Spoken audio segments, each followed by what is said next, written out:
Секунду. Сейчас. Начали. Митинг организован, как говорится, группой граждан, да? Вот они, организаторы. Данилов Василий Трифонович, Феликс, ну и другие лица, так? Султан Абрам также среди организаторов.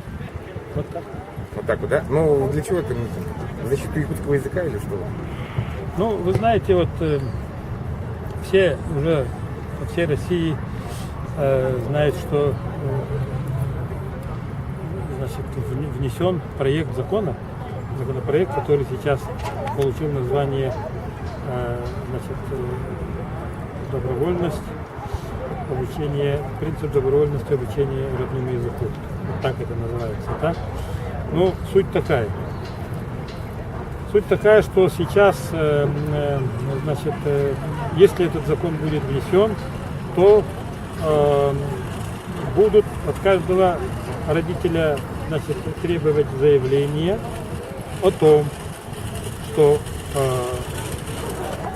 если он хочет, чтобы ребенок обучался родному языку или там якутскому языку, да, написал заявление, так, что вот я хочу, чтобы мой ребенок, значит, обучался якутскому языку, скажем, как государственному или как родному.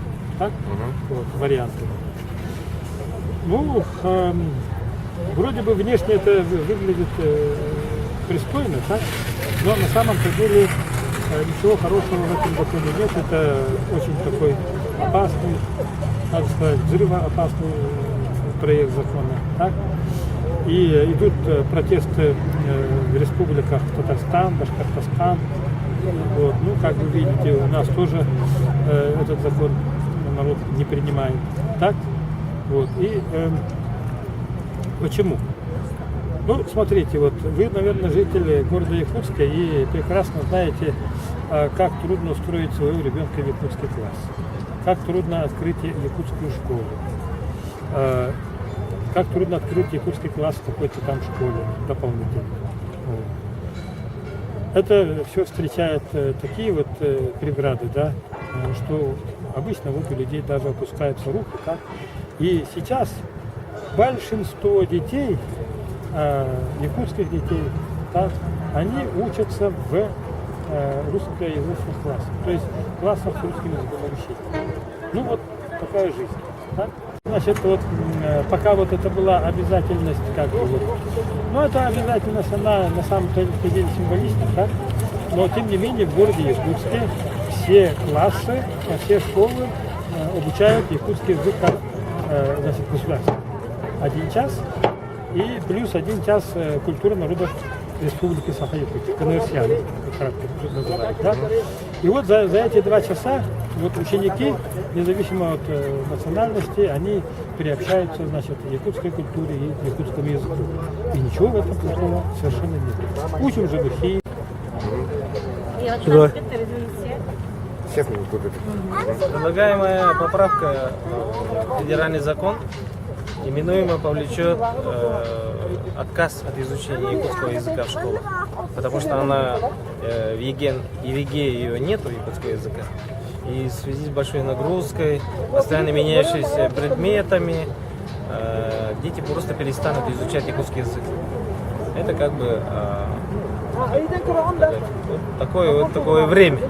Поэтому нельзя давать такой шанс, чтобы люди отказывались от якутского языка в силу каких-то меркантильных своих интересов. Там, ну, пощадить чадо свое или что-то там, да? Потому что незнание своего языка, вообще нацию в целом определяет язык. Не одежда, не еда, не танцы, да, какие-то национальные, а язык.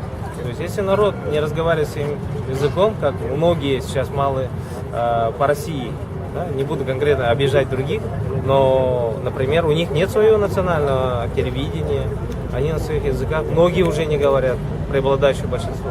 То есть, чтобы вот эта вещь у нас не произошла в нашей республике, вот для этого мы сегодня собрались. Но это не, я не считаю это протестом, просто люди здесь собрались выразить свое мнение. Ну, у нас это будет в Ултумане рассматриваться, да, законопроект? И вы вот сейчас... Да, законопроект одобрять или не одобрять будет рассматриваться в Ултумене, поэтому мы обращаемся к своим народным депутатам посредством такого волеизъявления через митинг, чтобы они не вздумали, да,